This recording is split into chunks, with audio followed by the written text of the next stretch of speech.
Salam sejahtera bagi kita semua. Shalom. Assalamualaikum warahmatullahi wabarakatuh.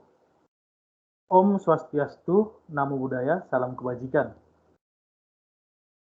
Perkenalkan, kami dari kelompok 4 akan menyampaikan atau mempresentasikan hasil tugas dari mata kuliah Audit Sistem Informasi.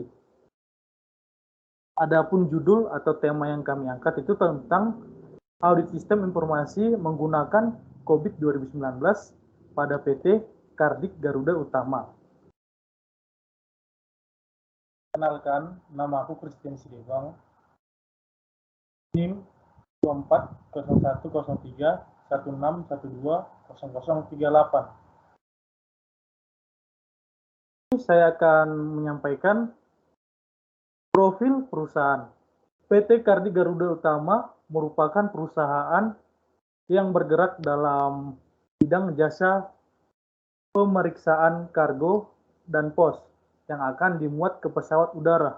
PT Kardik Garuda Utama berlokasi di daerah Bandara Udara Halim Perdana Kusuma, Jakarta.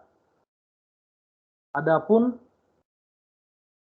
visi dan misi dari PT Kardik Garuda Utama adalah menyajikan kondisi dan situasi yang aman dan nyaman dalam usaha lingkungan atau lingkungan tugas dengan memberikan jasa pengamanan khusus yang profesional, dapat diandalkan, berdedikasi, dan berintegrasi tinggi. Misinya, PT Kardik Garuda Utama memiliki 5 misi. Yang pertama, memberikan dan melaksanakan pelayanan keamanan dengan kualitas yang prima dan profesionalisme. Yang kedua, kerjasama dan koordinasi yang baik dengan membangun jaringan pelaporan, yaitu komunikasi yang cepat, akurat, dan efektif dengan instansi terkait. Yang ketiga, menyediakan lingkungan yang tertib, aman, bersahabat dengan lingkungan sosial dan tugas daerah. Yang keempat, selalu patuh dan tunduk pada peraturan perundang-undangan yang berlaku terutama dengan bidang keamanan. Yang kelima, menyiapkan SDM yang berkualitas dengan pelatihan dan pembekalan yang terintegrasi alat yang dapat diandalkan. Mungkin itu sekilas atau singkat dari profil PT Kardik Utama. Selanjutnya akan disampaikan oleh teman saya.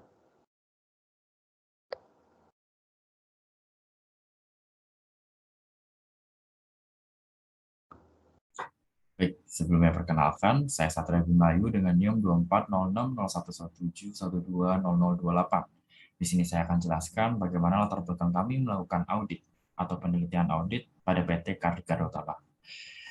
Latar belakang yang pertama, PT Kardik Garuda Utama saat ini memanfaatkan IT support dari holding company, yaitu Kardik Internasional yang juga menjadi keterbatasan sumber daya.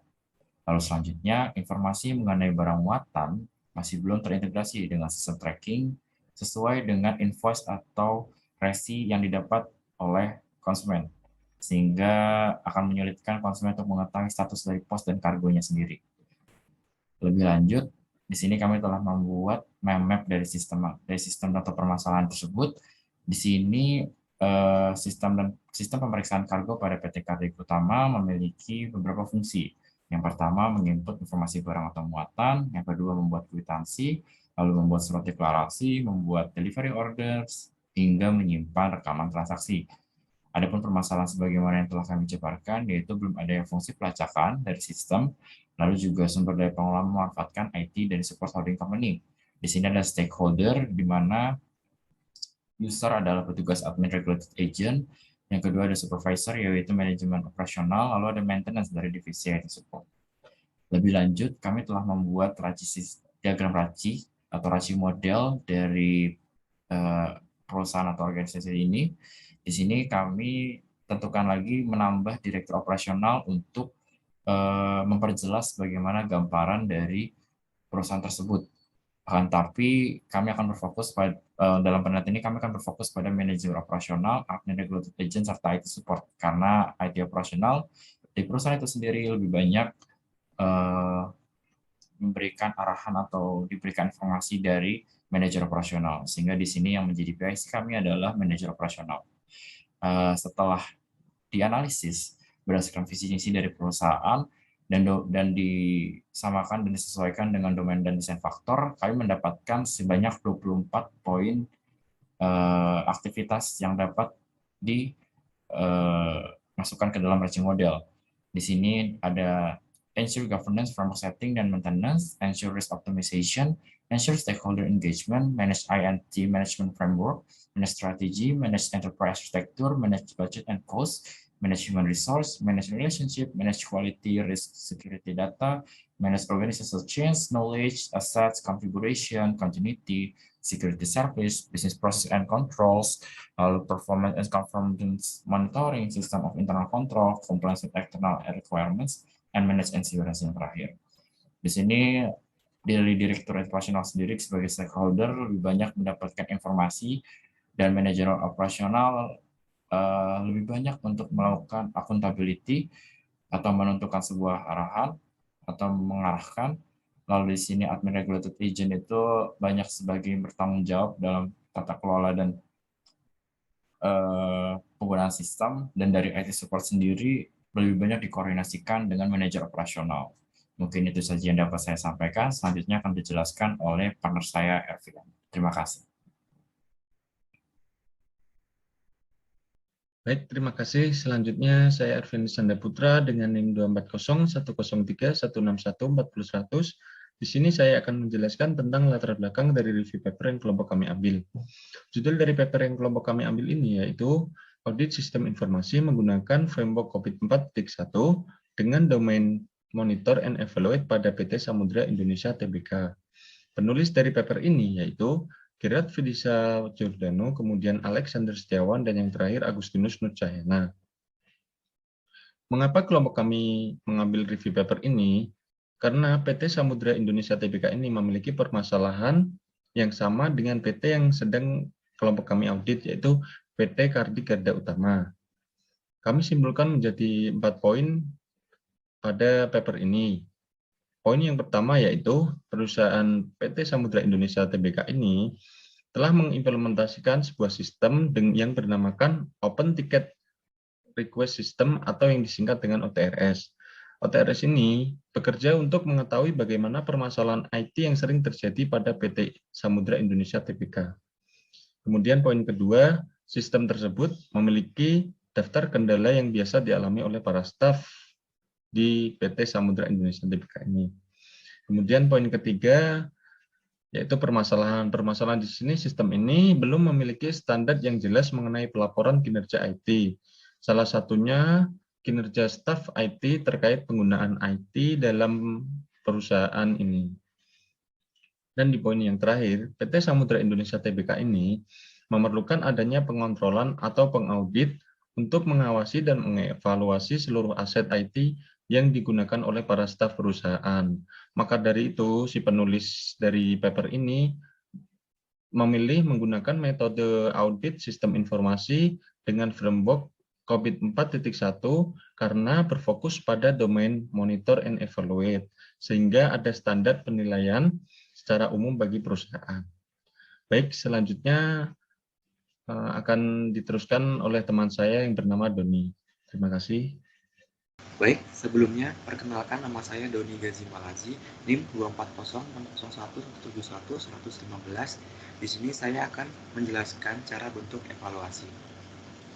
Baik, terima kasih. Selanjutnya saya akan menjelaskan cara bentuk evaluasi.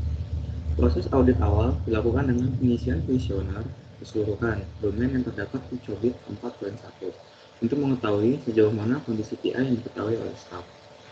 Hasil dari kuesioner audit awal yang berfokus pada domain monitor dan evaluate digunakan sebagai nilai pembanding dengan hasil analisa kontrol dan analisa evaluasi oleh penulis. Selanjutnya, menganalisa tingkat kedewasaan berdasarkan kegiatan observasi dan wawancara dari penulis dengan narasumber mengenai evaluasi kontrol, evaluasi proses, sehingga akhir serta pemberian saran maupun rekomendasi. Selanjutnya yaitu flowchart penelitian audit. Pertama, kita akan memulai. Lalu kita akan menentukan audit research, atau lebih tepatnya mengumpulkan data dokumen perusahaan untuk diproses audit. Lalu yang kedua, melakukan evaluasi kontrol. Nah, evaluasi kontrol ini sendiri itu mengecek apakah kontrol sudah sesuai dengan standar COBIT 4.1. Lalu selanjutnya pada tahap ketiga, melakukan evaluasi kesesuaian proses terhadap kontrol. Di tahap ini itu kita membandingkan kontrol sudah sesuai dengan standar COBIT 4.1 atau belum dengan realitanya. Baru yang keempat, kita ada evaluasi substansi terbatas.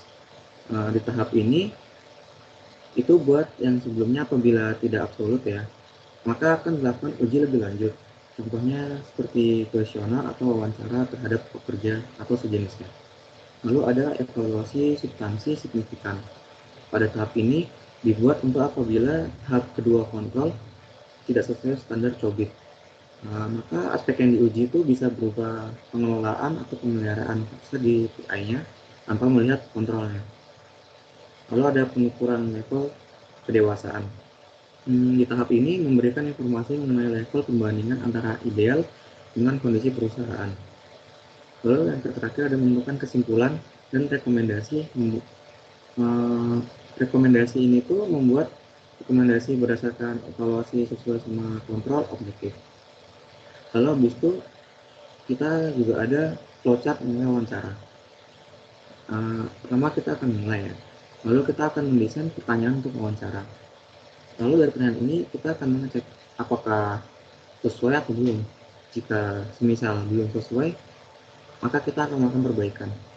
Setelah melakukan perbaikan nanti kita akan melakukan desain pertanyaan wawancara lagi. Lalu kita akan mengecek apakah sudah sesuai atau belum. Jika sudah, kita akan lanjut ke pengambilan data wawancara. Lalu dari data ini kita akan mendapatkan hasil yang kita akan analisa. Kemudian dari analisa hasil wawancara ini akan kita lakukan kesimpulan. Kita akan ambil kesimpulan dari sini dan selesai. Lalu juga ada flowchart kuesioner, yang dimana kita akan memulai dengan mendesain pertanyaan kuesioner. Lalu kita akan melihat apakah ini sudah sesuai. Jika misalkan belum, kita akan melakukan perbaikan. Jika sudah dilakukan perbaikan, kita akan mendesain ulang sedemikian rupa. Kita akan mengecek kembali apakah sudah sesuai atau belum. Jika sudah, kita akan lanjut ke pengambilan data kuesioner. Dari pengambilan data ini kita akan mendapatkan hasil yang kemudian akan kita analisa. Lalu dari sini kita akan membuat kesimpulan. Lalu selesai. Terima kasih. Selanjutnya akan ditutup oleh teman saya, Christian Silibang. Selanjutnya kita sampai di penghujung presentasi. Sebelum mengakhiri presentasi ini, izinkan saya untuk berpantun terlebih dahulu. Kalau ada jarum yang patah, jangan disimpan di dalam peti. Kalau ada kata-kata yang salah, jangan disimpan di dalam hati. Sekian dari kelompok kami. Terima kasih.